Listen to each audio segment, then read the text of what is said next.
be here. I'm a Midwestern boy. I grew up in St. Louis, went to school in Chicago, so hurrah, happy to be back. I now live in Cincinnati, Ohio, so not a far ways down the road. And I am the co-founder and CTO of a company called Serif Health. We work in the healthcare price transparency space. So, our website tagline, price transparency made easy, it's sort of, it's hiding the essential complexity of what we do, which is we go out to the entire universe of health plans in the United States.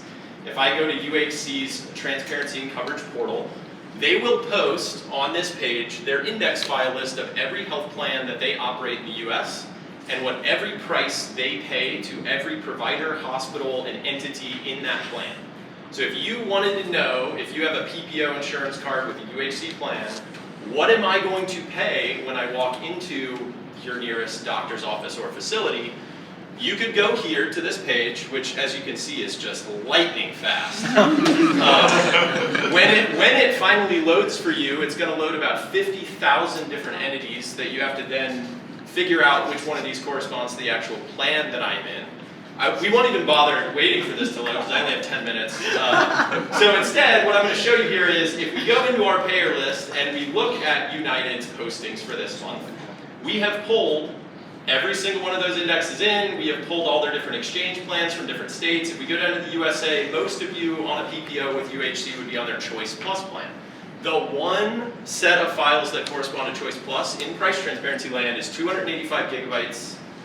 It is 66 billion records, because when you do the math of 30,000 to 50,000 billing codes times 2 million providers in the country at 337,000 different facilities in the country with an EIN and tax record, that's the contract book times the number of procedure codes. That's how you find out what the prices are for all the services that you could get in those facilities, right? So price transparency is essentially great. The public has the data now, right? It's so easy. We can all open 285 gig files on our laptops and find the thing in JSON, which is where this data is actually sourced from. So this is our internal admin side of the portal where clearly we're pulling this in. We have large scale ETL going out, grabbing this stuff, converting it into Parquet, which is pretty critical for us, at least in the early days of us evolving our ETL pipeline. We're doing a lot of QA stats to make sure that this is representative of the actual network. And then, after it is in Parquet, thanks to the ClickHouse team, we actually load all of this data every single month into a real-time search portal. So if you wanted to find out what is the cost of a colonoscopy at any facility, this is the institutional rate for California facilities, 45378, and I can go and switch this up and we can actually do a live demo for you here. I'm always told never do that, right? I'm a CTO, I know better than this. You can see how many searches we do internally. I'm going to go from scratch. We'll go Aetna PPO for this one. We'll do colonoscopy, diagnostic colonoscopy. We'll do gastroenterology physicians, and we'll just go whole United States, right? Why don't we find out? There you go. That's how fast it returns. That's pretty amazing. And that is all powered by ClickHouse. So thank you for building amazing infrastructure that makes this possible on 300 billion records a month. There's a lot of challenges to doing the ingestion, the indexing, setting up the data so that it works well. But one of the cool things is, if you have dimensionality to the data where you're slicing through enormous swaths of it and saying, well, I didn't need any of the other 210 payers, I don't need any other code than 45378, and I don't need any other physician in gastroenterology, you have just pruned and partitioned out all that data that you don't need to look at to hit the 4,999 rates that are in the corpus, right? We tried doing this on Postgres. We tried doing this on Dynamo. We tried doing this on many different database technologies. And I have been at Dropbox and One Medical and Microsoft and worked in kernel teams and infrastructure teams. I've got a lot of tricks up my sleeve, but we drag raced all of these against each other. And literally the only technology that we could find that actually worked out of the box with a cost-effective profile, right? And as a small startup, we're YC backed, but we don't have infinite cash. It was really important for us to be able to build this on something where we could start with a small enough size of data, and now as we're scaling, we literally index all of that every month for all of our customers.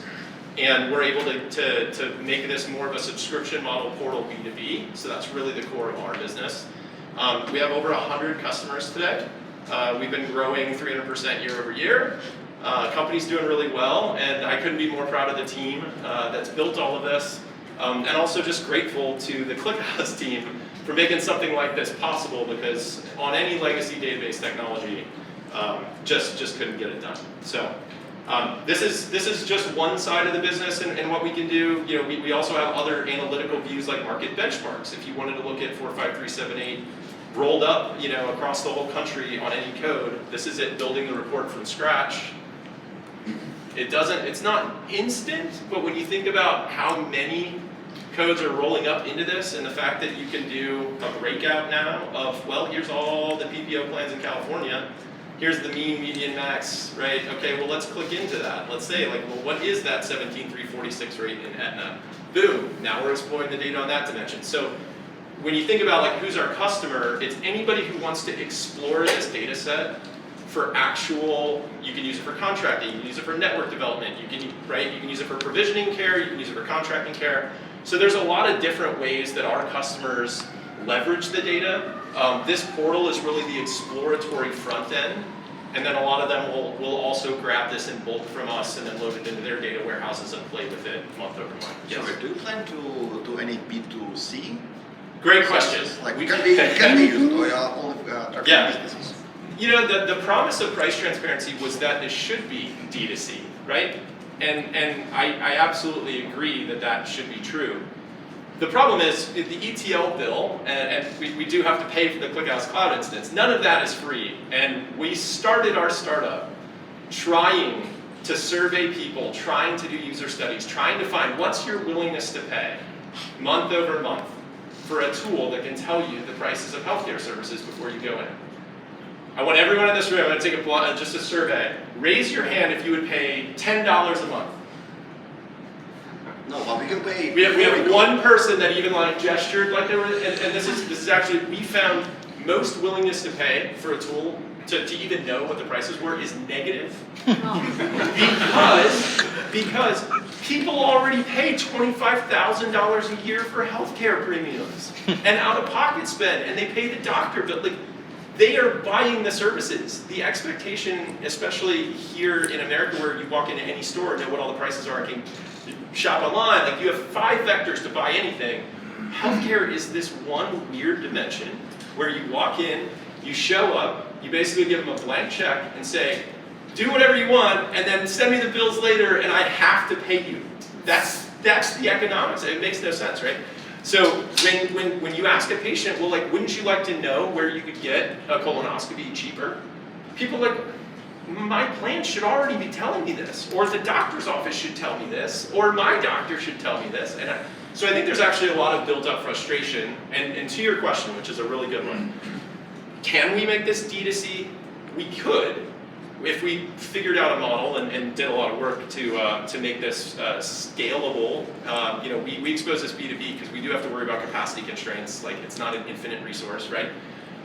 The last point that I'll make is, if we made this sort of open to the public, it is also really hard for the public because billing and coding in the medical industry is so opaque and complicated. To do the right analysis on this and know what a procedure costs is almost impossible for the end user. So a different regulation actually covers this in the Transparency and Coverage Act. You can request an estimate and the physician does have to pull that together for you. So it's in the law. It was passed under the Biden administration, initially under Trump and then doubled down under Biden, 2 different sets of regs. But the really cool thing is if you do want an estimate, they have to give it to you now. And that is a big change. So the physicians are able to do this. They're able to navigate the complexity of billing and what procedures they're going to do. My recommendation is don't ask Serif Health to quote you those prices because we might get it wrong. I would instead say, you know, that's a great question to go to your physician and say, hey, give me my fair estimate. And that's my time. All right.